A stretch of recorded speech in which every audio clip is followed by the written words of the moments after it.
it's been a while because I was in Brighton Fringe doing comedy. Then, ha ha ha, I had another burnout.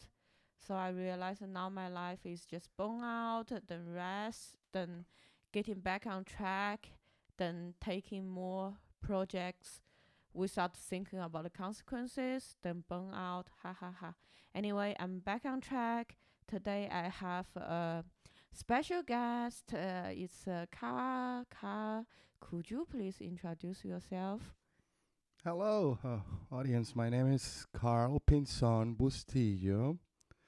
Pronouns are they, them, because fuck the gender system, the binary.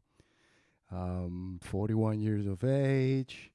I am from Colombia. Been living in Germany for 11 years and been doing comedy for 3.5, 4 years now with pandemic stops and stuff. There's no chance I did comedy for 4 years. So I did it for 3. There you go. Because I started just like when you won the Berlin New Awards. Okay, so you 3. Yeah, 3. There we go. Okay. And what made you start to do comedy? I was gonna kill myself. And You too? yes, I I felt like a disappointment or like a failure because I had a failed marriage. I was living under the pressure of being what my mom called the man of the house. I never felt really manly, and everything that I did was just to prove my mom that I was the little man that she raised. I had a lot of creative energy in me, and it was kind of like intoxicating me, like poisoning me. I didn't have an outlet, like a proper outlet. All I had was drugs and dates and party. And one day, one of my dates took me to a comedy show, and I heckled Francesco. I tell this story all the time, especially when Francesco's around. And I heckled Francesco Kirchhoff. Hi, Francesco. And he told me after the show, like, if you think you're so smart, ask this guy in the back. It was Chris Doering, a showrunner in Berlin, for a spot, and do a spot and see if you're smart enough to do 5 minutes. And I did my first 5 minutes, and it didn't suck. And I took time off from work, just like 3 months of unemployment. Mm-hmm. And I just did comedy like 3 times a day. I didn't have like a goal. It just felt good to like come up with something and then just go doing it. And that saved me, really saved me. Like it took my mind away from the fact that I was like ready to depart this world and not be here If anymore. you were ready to depart, why were you on a date? Because that was like I was on a date, and that was the understanding that I had with myself. Like, this is it. This is what I'm going to be doing the rest of my life. I'm going to keep dating people that are not like compatible with me. We're going to have great sex. And at some point, I'm just going to have enough. I'm going to have enough like energy or bravery or bravado, and I'm just going to off myself. Mm-hmm. And I had plans for it. I was thinking about like Let's not talk into details. yeah, let's not. I had lots of plans. I had too. plans, yeah. But then I was like, it was quite hard. I'm like, yeah. I had plans. No, too. I was getting to that point where I was like super numb Mm-hmm. about everything. Even though I was doing yoga and I had like a urban sport club thing, and I was like doing sports and like getting to this like understanding that spiritually I was taking more from Berlin than I was giving. And I had all these theories about why people had like burnout in Berlin and stuff. Like stand-up comedy gave me like a distance from my broken self to look at myself in a way that was like, all right, all these pieces don't fit together. Let's rewind and see what can we do about this. I seriously took stand-up comedy as therapy, which is Have insane. It's crazy. It's not. It's unsustainable. But it was true. stand-up comedy that I found that I was non-binary, that I was like in the wrong uh, gender or gender system, and that I was sort of a, you know, contrarian to everybody. Like I have a different opinion than everybody. So you found out you are non-binary through stand-up. That's right. Yeah. How?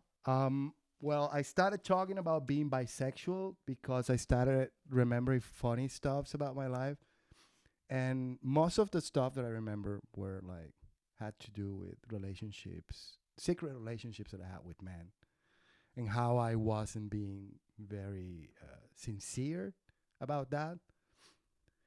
And that was just a point, like a middle point in my life when I went back to. But then when I started going back to the childhood, I started realizing that I was a very effeminate boy, and I used to wear my mom's clothes to go to school, and I used to get beaten up in school because I was very effeminate. I had the voice of an angel or a little girl, and I used to get the shit beaten out of me for being like for not fitting the role of a man. So then I realized, oh, I've been hiding this part of myself, and then it started just like, it's not like I found it in like oh my god, it's new, something new. It's like you start taking the dust off books and stuff, and you realize like, oh, here it is. And then you And, meet other people, and they tell you about this whole and queer thing. why did you come up with the conclusion of you are non-binary instead of you are actually bisexual? All right, so I went through the whole array of things. I started as bisexual, and I landed on non-binary because when I started hanging with queer people, being queer is like a religion. It's kind of, I feel like that. Like sometimes you try to convince other people of your beliefs, or like sell the thing as if it saved your life or so. It's, you take the addict away from the addiction and you put them somewhere else, and they turn into that. So the whole literature about not being non-binary, I thought that it fit with me because I was like against systems, and I was super active in like militant groups in Colombia that had to do with abortion laws and female rights. And I used to go to parties where I used to be like Carla and all these things. And like this compilation of things in my life just led me to understand that I was really against the whole binary system, that I didn't identify as a man or as a woman. And I took it too hard, and I went like, oh, okay. So I'm still working on it. Like I don't feel like my personality is written in stone. I don't know if at some point I'm just gonna go like, I'm not none of the above. I don't want, but more and more I don't want to have anything to do with labels or any kind of systems that um, uh, define me as something or put me in a box for other people to better digest. I think that nobody should have that. Like, I think that we should take the time to understand other people, or, like move around and leave them be alone. Yes. Wow, that's really powerful. But because since I met you, I always know that you identify as non-binary. I didn't know that's actually something very new to I you. think that when we knew each other, I wasn't identifying as non-binary. I Mhm. was just like fucking around with gender and Mhm. doing things. The non-binary thing came when I met my partner now, Mhm. who identify as non-binary Mhm. when we met. And through conversations, I was like, well, I feel like this speaks loudly to me.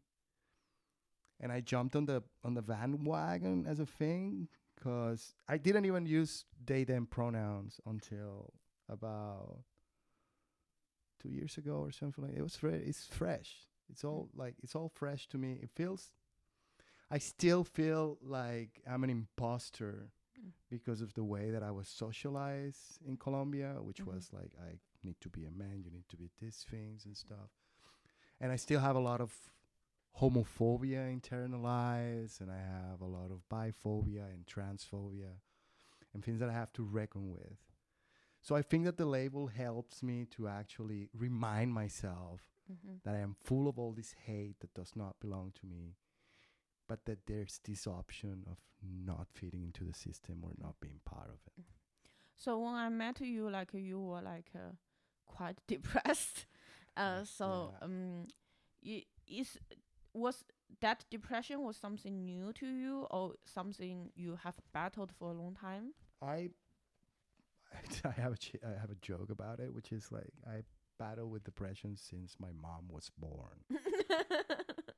You know, I think that it was like transmitted to me. I sometimes feel like my life, I through therapy, the first thing that I came to understand about myself was that this was an underlying river of pain in my life. It came from I don't know, genetics and also like my own uh, personal experience and things that happen at me and to me, like things that happen around me and things that happen to me as well. Um, so when you met me, I was coming out of a really hard depressive stage, which was after my divorce, and I was actually just like resurfing. You know that moment in the depression where you feel Mhm. like you're underwater, but then you start looking up and you see like, all right, I'm ready. I'm gonna start like decompressing now and Yeah, just that's when I found the stand up. see. I found stand up like in the quietness of being underwater, and once I heard my voice and the things that I had to say, that's when I started to swim up. Mhm. And I think that when I started practicing BDSM and going to sex parties and sex clubs and just like being the pervert that I always wanted to be, it's when I actually just like my head just like went out of the water. Mhm. Yeah, so it had to do with queerness and Yeah. My question was like, is that your first depression or? no, oh, Yeah. not at all. It's the first one that I identify as a depression Me because I too. had the tools for it. But I think I've gone through a few. I've gone through periods of uh, inactivity that have been to the detriment of my body as well. Like I went through a 7 or 8 month period where I never left the couch in my When house I was it? when When I was it? was 15 to 16 Okay. in the transition from 15 to 16. Oh. And then I had another depression, but this one was a functional one. Um, but I was just self medicating with a lot of cocaine. And And when was that? this was actually when I was 20 to 21. At that stage, I think that my body was asking for reasons to break down. Because I don't know if you know this or you understand depression the same way that I understand it, which is like an inflammation of the emotions. It's your body protecting you from something that, from like an emotional or a psychic wound. So, for instance, you hurt your knee gets swollen, and it gets swollen just to protect nerves and Yeah. other areas that might Yeah. be. Depression is not a disease. It's the symptoms of non-normal, non-healthy life. Yeah. It shows you okay, your life is not going great. You need to change whatever you are doing, but the symptoms itself, they are just symptoms. I just Mm. came out of one. Mhm. Last year was pretty tough. Um, not only not only did I become a parent, but then I had to deal with um, actually having to locked out my mom out of my life Yeah. while being a parent. So since we start to talk, like your mom came out many times Yeah, already. Is something we can talk about? of course. I'm in a point where I can like open up about that. I come from a long tradition of abuse, physical, emotional abuse. My mom was part of that chain, and I think that she actively tried to change that at some point. It didn't work, Um, so I grew up under the constant vigilance of my mom trying to not fuck up, and that made me a very anxious person, a very anxious kid, trying to fulfill all the roles that my mom, because my mom was a single parent. They were How about your divorced. dad? Well, my dad and my mom divorced when I was 2, and my dad was a drug addict. He abused cocaine a lot and also physically abused my mom. And he also came from a story of violence in his house and trying to prove uh, himself worthy of the love of his mom. So he started doing weird businesses that led to his death at some Mm-hmm. point. There was also like a big trauma in that respect because when he died, he disappeared. Like the people that killed him, instead of like bringing back the body to his family, they decided to bury him somewhere in the desert where nobody could find him. I have a joke about this. How old were you? Um, when it happened, I was about what 10, but when I found out that my dad had died, I was 14. Mm.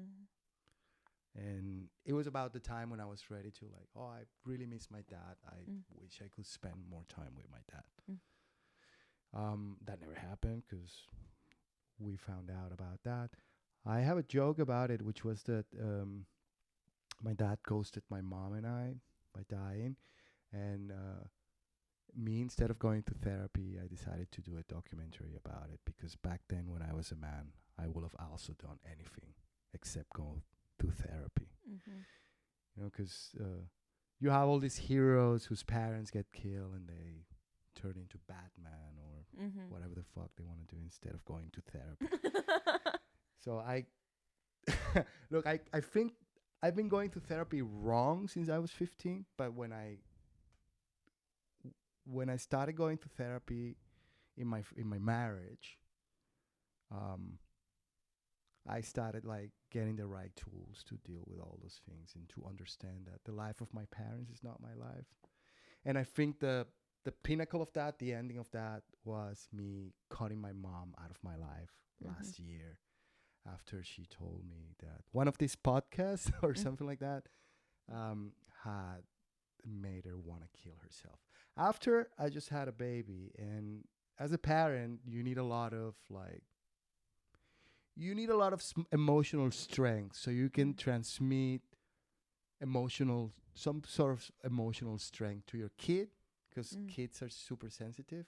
Mm-hmm. And my mom came over to watch the kid, and she just destroyed me. She lives in Germany. She lived in Sweden Mm-hmm. with her husband, who is Mm-hmm. my stepdad, who I love.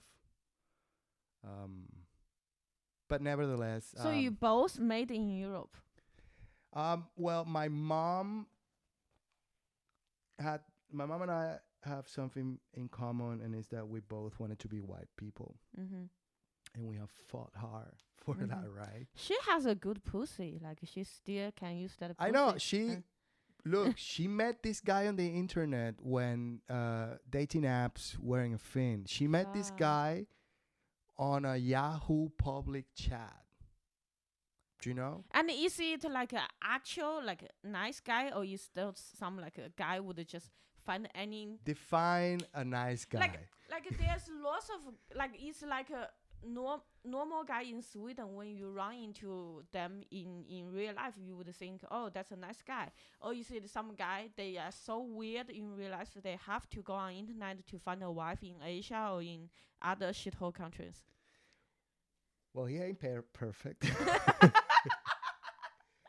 But Francisco has qualities, and he won my heart. Not a perfect man at all, like at all. Very Latino man, even though he's been living in Sweden for a long time. Okay, so your mom has a good pussy. She got her own like a. She's a very uptight woman. Hi, mom, if you're listening to this, I believe that she likes to search me on the internet. That's why I don't put out a lot of content as well, because I'm like in the back of my head, I'm afraid that I'm gonna kill my mom. I have a question. Like, what you have described, like, very resonate with me. I also grew up in a very empowered family without a dad.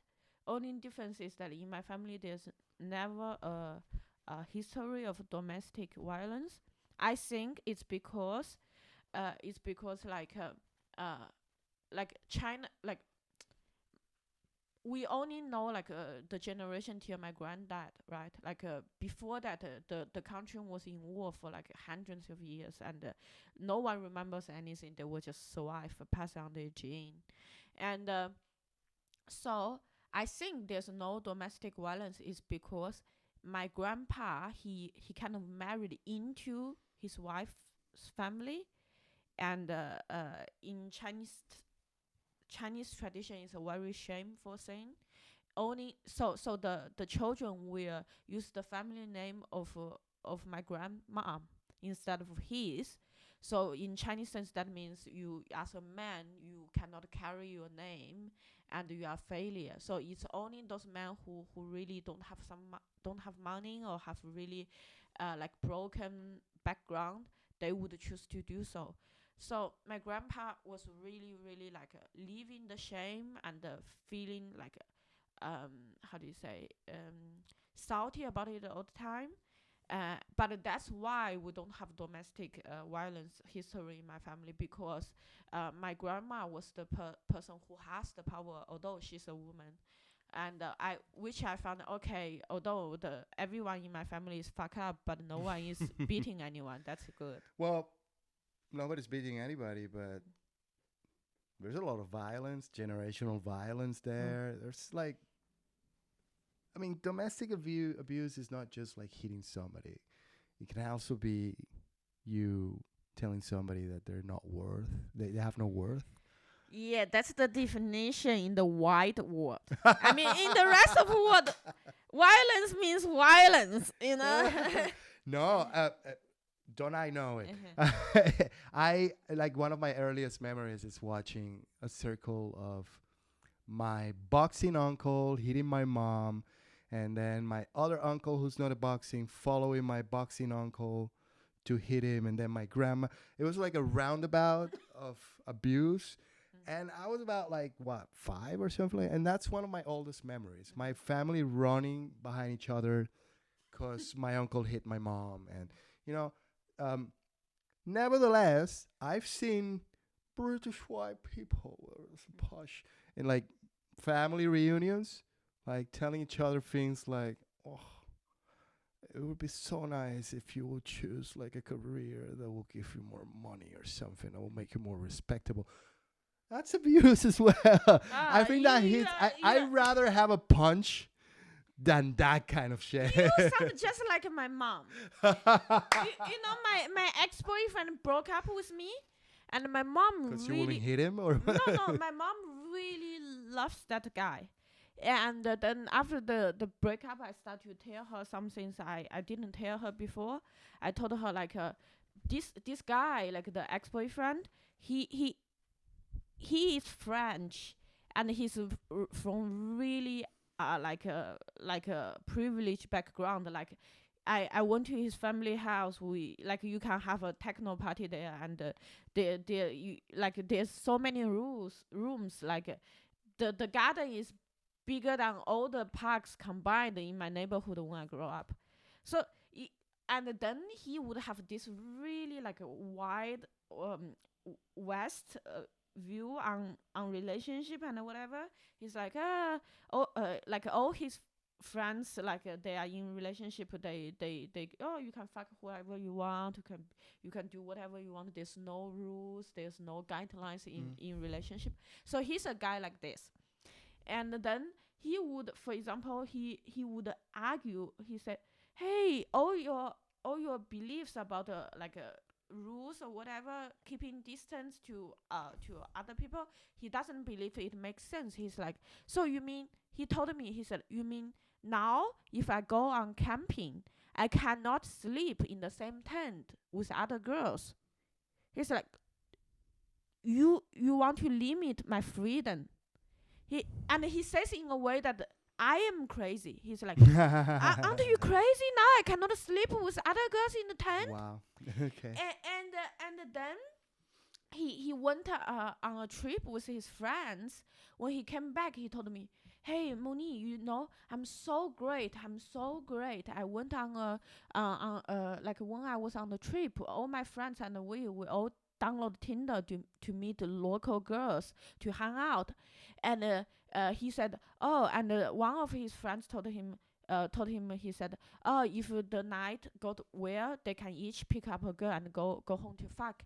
And my ex-boyfriend was so proud. He told me when his friend told him that, he said, "No, no, no, I cannot do that because of Moni. I cannot hurt Moni by sleeping with other girls." And he came home and told me with such pride and proud. It was like, dude, you just followed the bare minimum of the fundamental agreement of our relationship, and you are so proud of yourself. And so I like that you use the fundamental agreement on that. That's good. and then I told my mom this. You know what my mom said? She said, "Oh, you didn't tell me all this. Yeah, you are right. This is really annoying. Like, this is the most annoying thing. I would much prefer domestic violence.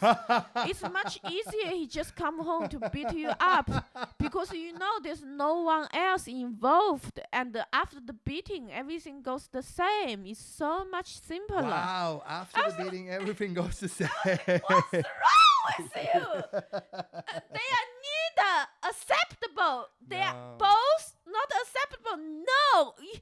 How would you prefer someone beat your daughter? I hate to say this, Moni, but that's the binary to you. That's what the binary system does to people. Like, it traps you between two options, and you have to move between two, and they don't like allow you the comfort or the breathing space of a spectrum of choices. Do you understand? Yeah, It's talk either with my mom, non-binary. look, if somebody understood, like if people understood the whole thing about non-binary better, they wouldn't be shitting on it that much, because all these roles are bullshit. Yeah, so my question was like, I resemble a lot with your upbringing, and the relationship with my mom is lots of love and lots of hate, and it took me a long time to really, but the love part always like on top, because I know I how hard it is she raised me, like how much energy she was there. So while you talk about your mom, I'm really surprised, like how it went into such a bad place that you resent her so much that you have to cut her out from your life, despite she's the person who's actually there and raised you. It's it wasn't easy, but it was her or me. I can't hate my mom. I suffer every day because I am not able to find the love that I thought was there. But when you're dating somebody and you are on that period where everything is beautiful, it's like the magic period, you know? I had that with my mom. And when somebody tells you, like, you broke the magic is gone. That last move, once my mom saw me happy, fulfilling her dreams, not my dreams. Look, I went into having a child thinking that it was me who wanted to have a child. Turns out I was just following the wishes of my mom. Very passively, I was trained to be a man, be married in a relationship, have a child, give my mom a grandkid. Yes.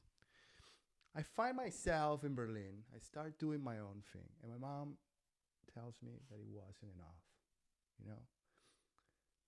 So I did the same thing that with my experience in therapy and with my new understanding of myself as the center of the love that I give. Yeah, and I apply it to her. It was harmony because society tells you that that's the root of everything. That's where that's the person who sacrificed. You have to love your mom. You have to like.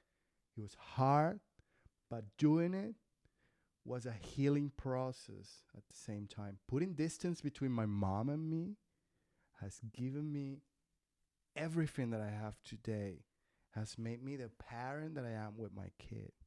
Like I couldn't expose my child to the kind of abuse that my mom unconsciously was subjecting me to. And I am not responsible for the amount of therapy or the amount of mental health care that my mom receives.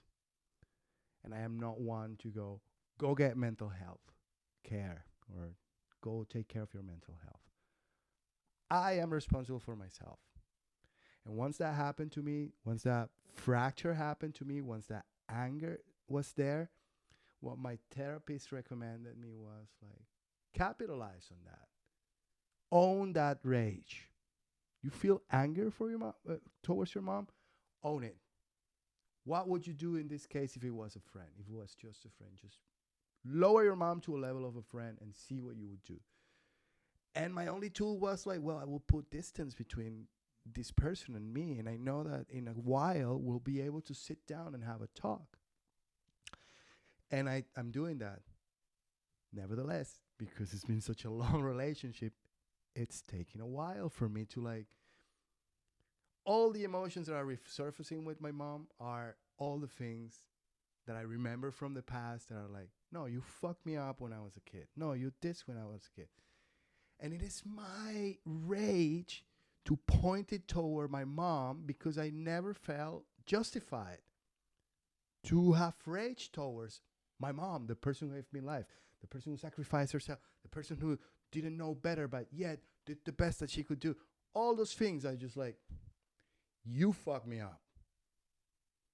I need a moment to process all this. And I'm taking my time to process it. Moni, and it has worked wonders. It has been a breeze. It has been painful as fuck because it's somebody that I love. I'm not saying here I fucking, but I can't let her do this to me anymore.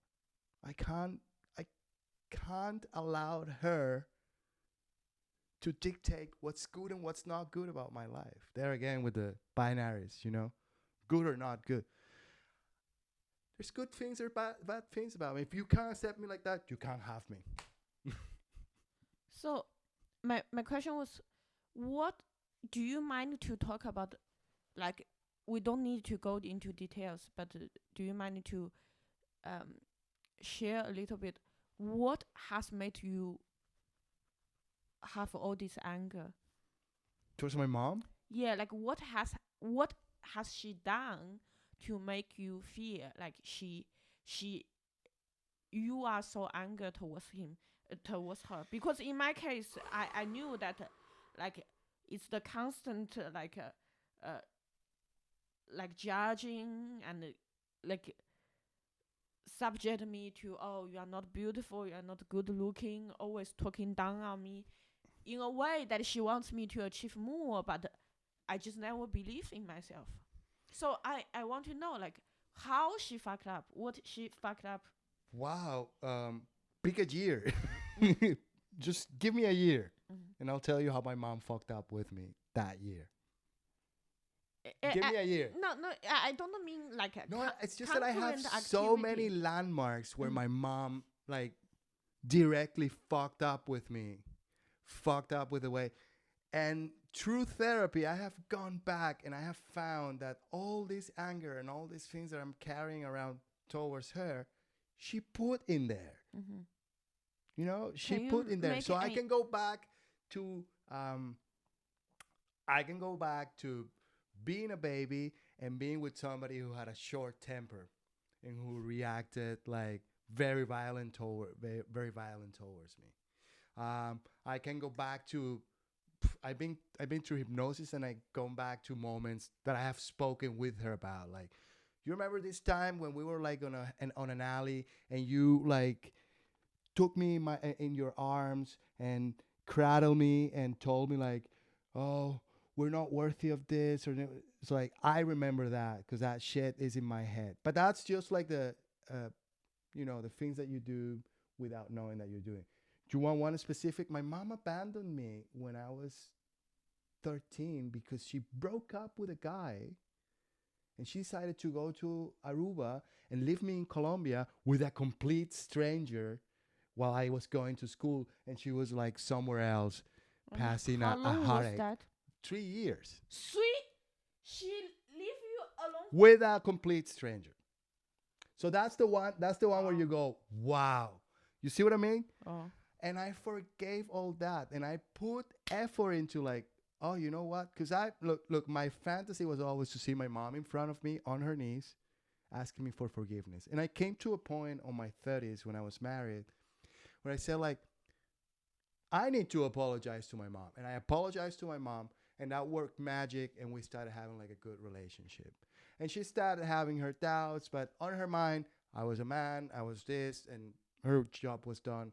I was already living in Europe, a white life, so she did well, all good. Once she found out that I was coming out as queer and dating men again and doing all these things, suddenly she wanted to kill herself. She felt like there was, and that just piled up to the fact that I always had the feeling like I wasn't enough to make her happy.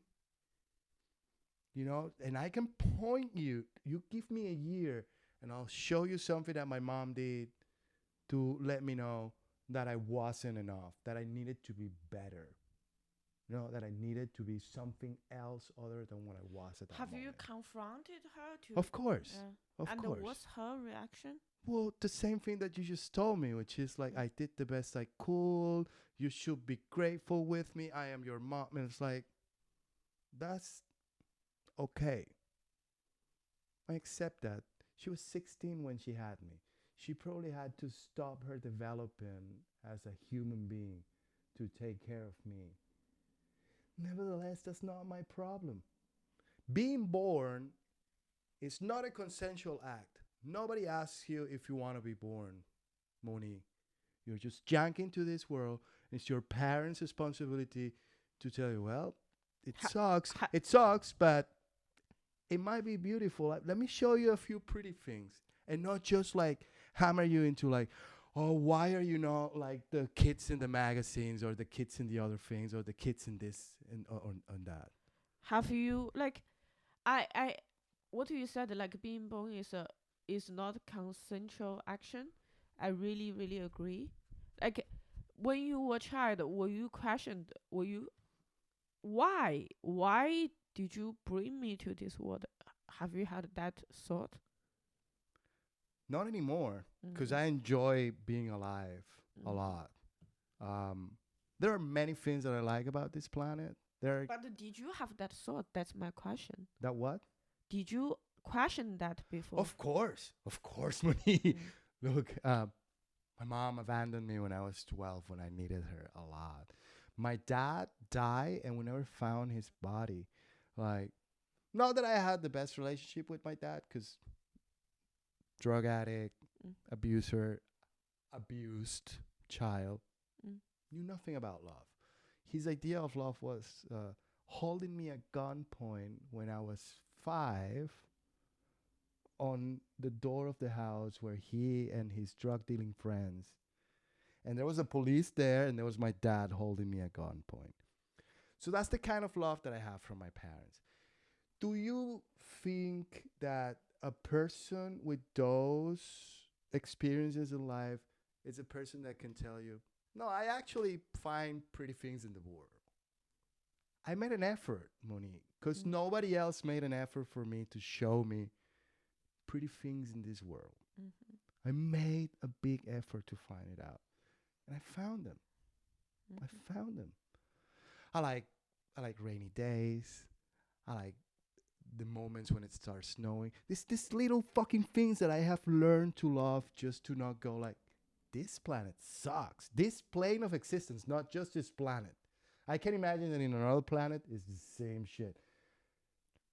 But I have to make it bearable for myself. And now I have a child, so I have to show, like, I'm so glad that I have things that I find fascinating about this planet that I can show my child, and not that miserable shit that was shown to me. So you were talking about finding little things, little beauty in life.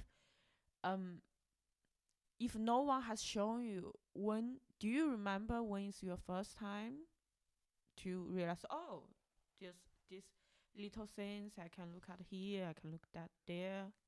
I remember that the oldest memory that I have was my dad stealing me from my mom and taking me on a holiday to a place called Providence. It's like an island north of Colombia. And I remember that that's the first time that I saw beauty, and I saw beauty in a lake full of crabs. That's one of my freshest memories. It was a surface of water, but the surface was moving because it was like infested with crabs. And the little kids from the island will just like skim the surface just to get crabs, and we will go and boil the crabs and eat them. So it was more of a sensorial experience. It was first like the view, and it was the way the light hit the. I still have memories of those things. You know, I still have memories of those kids. That was the first time that I ever saw like a stranger's vagina. I don't know if this woman was showing me her vagina, or if she was just lying down with her legs open, and I just happened to walk by and look at that. You know, not vagina, but the vulva. I didn't see that deep Mm-hmm. enough, the vagina.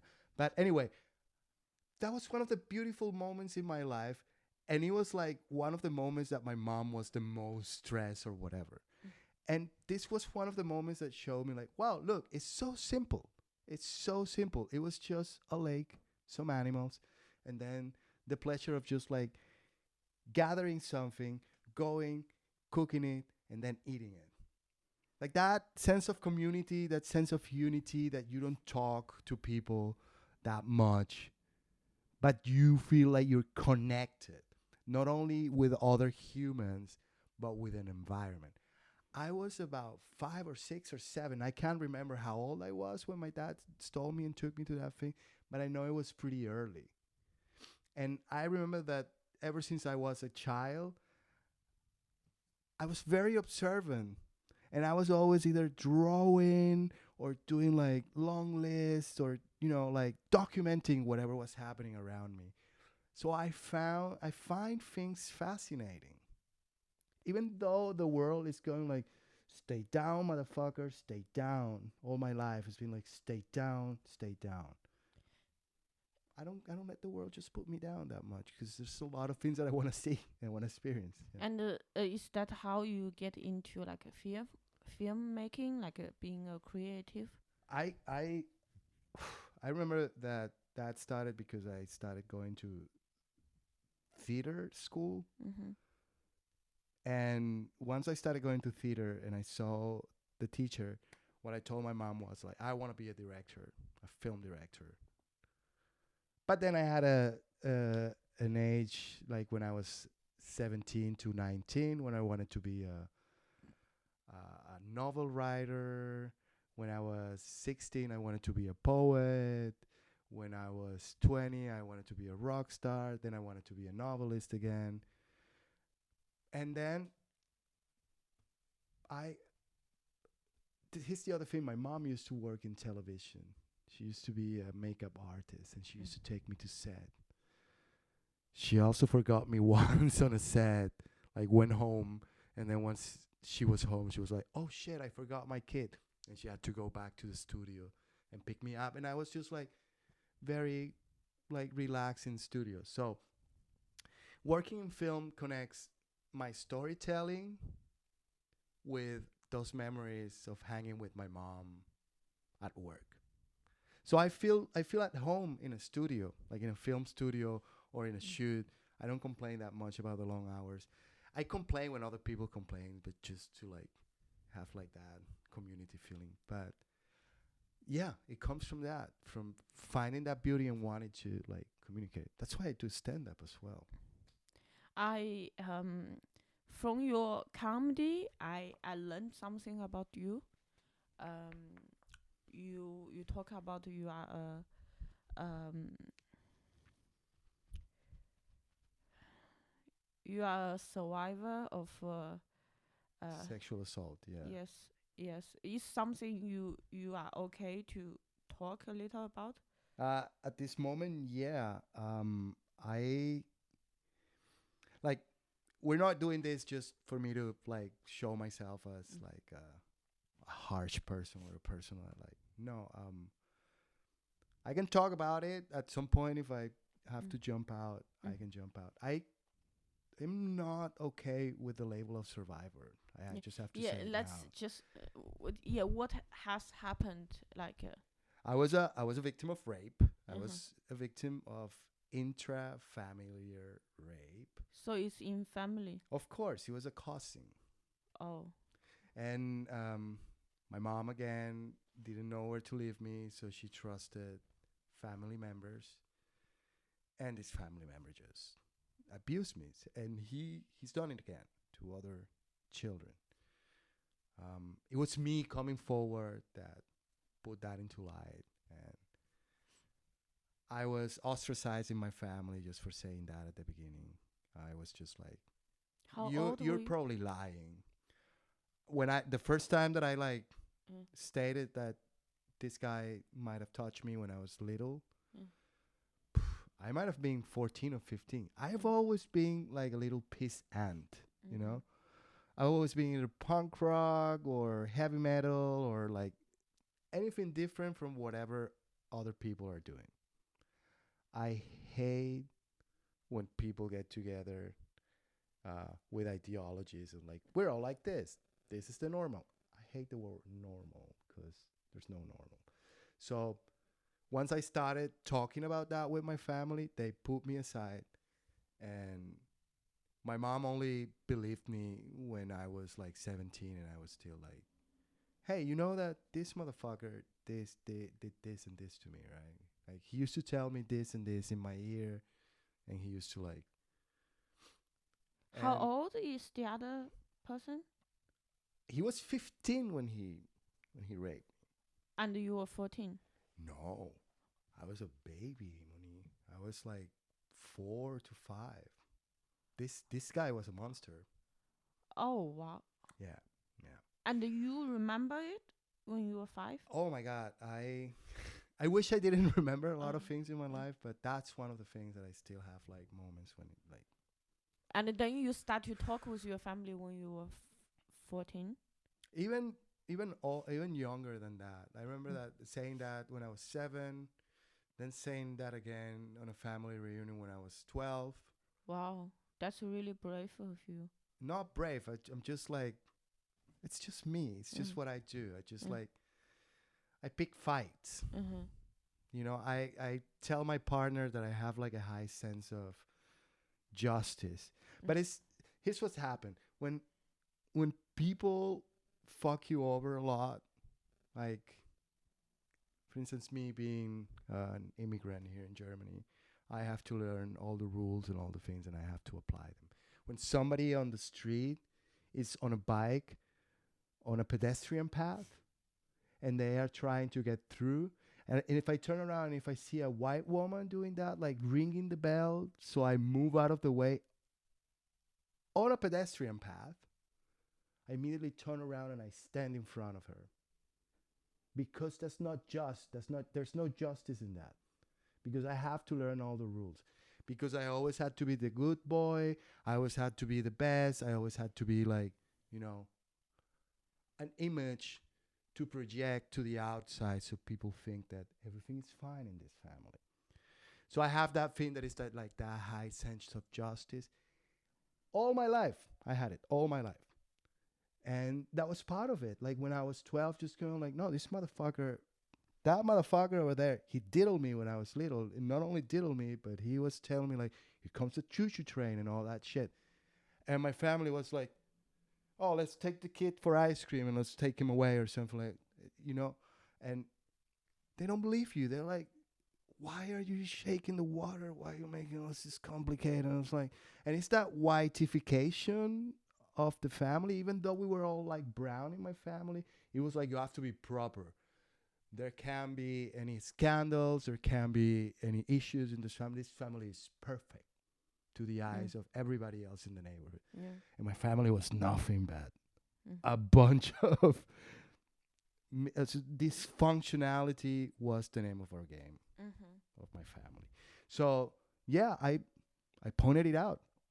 I don't forget things, and I wish I knew how to shut up about things. I get in trouble in the stand-up comedy scene all the time because I don't have the same filter that other people have to like not shake the boat. I always shake the fucking boat. And how after this, how did you process all this?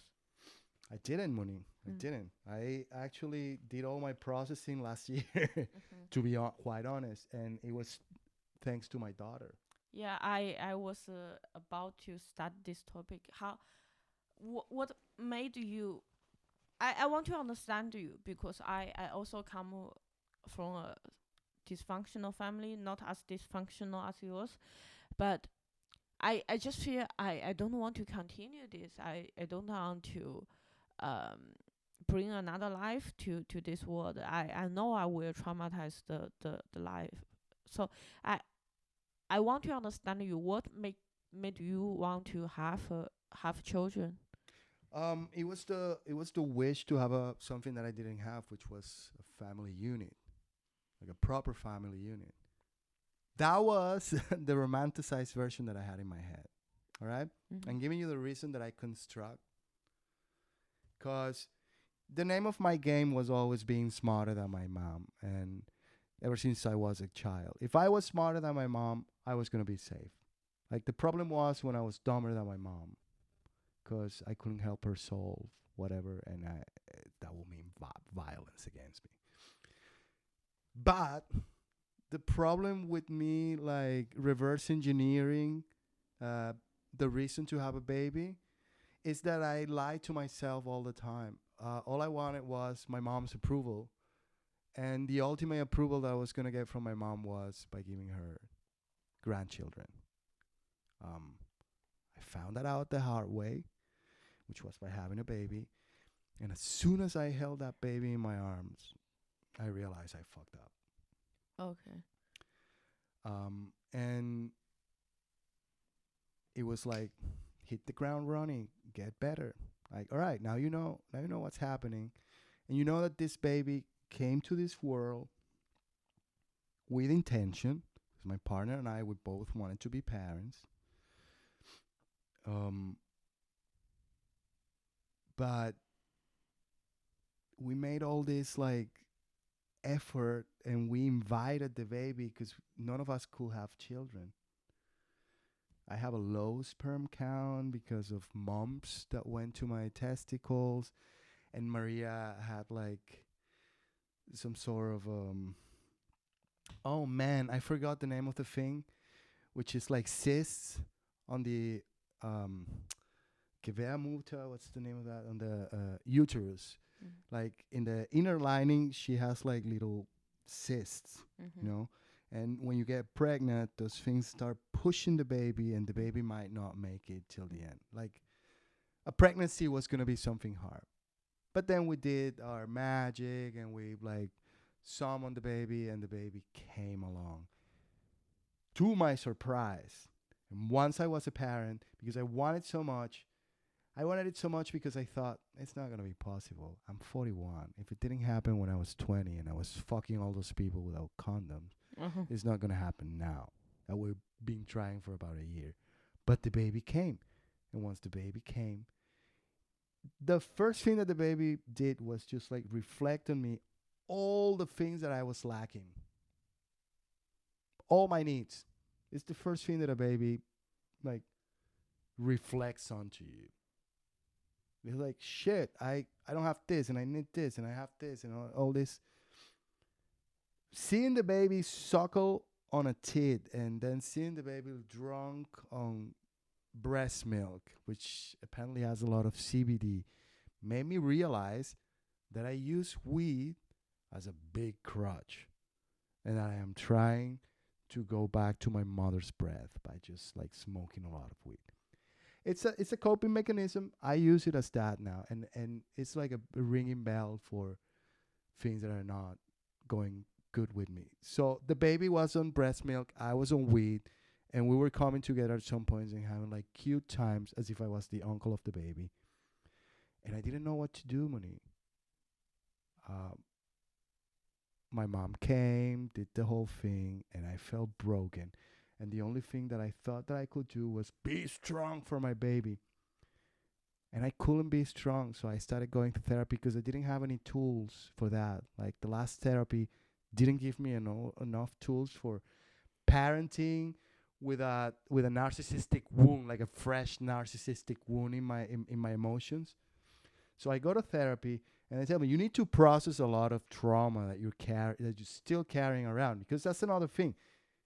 Um, I ended up being like defined by my trauma, and me defining myself by my mental health issues. Like, instead of like working on my issues, I would just like, oh well, it's because um, I have PTSD.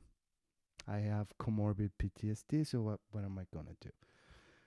And no, and the doctor, like the therapist, told me, you know, you have an amazing tool right now for processing trauma. And I was like, what? It's your baby. Learn from your baby how to process trauma. What you don't understand is that life is traumatic. Life in itself is a traumatic event. We go from traumatic event to traumatic event. But babies, what they do is they incorporate those traumatic events into their life. They make them part of themselves. You, as a parent, do a better job when you tell the baby, oh, see, you fell down in the knees. Don't worry. You're going to keep falling. You're going to be fine. We're going to be around. If someday you get hurt, we're going to be here as well. We're going to love you. We love you very much. You know? Not like, oh my God, you fell down. Come here. Get up. Never going to happen again. Not, no. You know? And the baby cries, takes a moment to cry, process the trauma, makes it part of their life, keeps going forward. Same thing with my traumatic issues. I gave them space to resurface, because that was the magic of CPTSD for me. That CPTSD was bringing all these issues, and I was just like, no, I can't relieve that. Oh my God, what the fuck was that? During this year, every time that something was resurfacing, Moni, I just let it. I just let it in. I let it in, and if it was too strong, I cry, fall down in a ball, do the same thing that my baby does. And after the cry, I felt lighter, and I felt like, okay, so that's a part of my life. Okay, how do I incorporate sexual abuse into my life? And that's when I started like, all right, so sexual abuse. What's the problem that I have with? Oh, it's the whole survival thing. Oh fuck, I've been in survivor mode ever since I was a child. Ever since they told me like, oh shit, you're a survivor of sexual assault. You're destined for this. And I let other people dictate what I can do with the things that happen to me in my life. Other people told me, since you are a survivor of sexual assault, you only have two options. You're going to be a victim all your life, or you're going to be a perpetrator. How are you going to live with that? How are you going to live with only two options in your life when you suffer something that you weren't responsible for? Something that happened to you, in spite of you. Like, I didn't do anything to deserve that. Yet it happened to me. The first thing that I had to do was like, okay, first of all, I'm going to take this survivor thing away. I am going to be the victim for a moment. I'm going to enjoy being the victim of something that happened. And then I'm going to understand that it wasn't my responsibility to take care of a little kid on another house. It was my mom's and my dad's. And I'm going to understand as well that this motherfucker is a monster and that all the rage that I have against him is valid. That I don't have to take it against anybody else the way I used to. Yeah. I used to take my anger out on everybody. I don't anymore. I try not to. I do it sometimes. Especially if I don't want to talk to somebody, I just let him have all the anger, you know. But um, you make it part of yourself because it's a part of yourself. And then you cry if you need to cry. That's how I process it, all the thing. And trust me, I'm still doing it. Like every time that something pops up, I was like, oh, here I go. And I have a cry. Yeah. Thank you so much for sharing this. Oh, Yeah, yeah. it's Oh. wow. I want to ask you, are you afraid? Are you afraid you won't you won't be a like? Are you afraid you will traumatize your own child? That's the magic of CPTSD, Moni. Mm-hmm. I get to have all these scenarios where I fuck up with my child.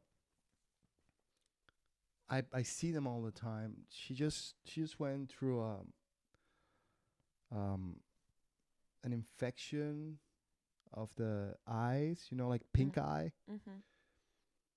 And my partner was like, "Well, let's wait a little bit for the antibiotics." The doctor said that it was okay if we did the calendula. Baby rubs her eyes all the time, and I'm seeing the baby, and the baby has like the eyes are getting more swollen and more swollen. And all I'm thinking about is like I'm gonna let my baby go blind, Mm. you know. So fuck yeah, money. I think all the time. The only thing that my brain tells me is like I'm gonna fuck up with this. I'm gonna fuck up this chick, this child. The thing that I fear the most is that somebody is gonna abuse my child, and I'm gonna kill that person. And it's not the abuse that is gonna hurt my child. It's the fact that I'm gonna hurt somebody else, and my child is gonna see. So yeah, all the possibilities to fuck up my child are there. Do I let that dictate the way that I interact with my child? No, no. This doesn't work all the time, and it's easier saying it here on this podcast than doing it. But I refuse to do that. I rather enjoy the moments with my child and show my child, hey, it's also a very pretty world. There's a lot of like positive things worth experiencing. There's gonna be a lot of fuckers out there trying to hurt her, and I have them all in my head all the time. Nevertheless, I rather my child enjoy whatever she needs to enjoy right now. You are a brave person, really. Like I yeah, I'm speechless.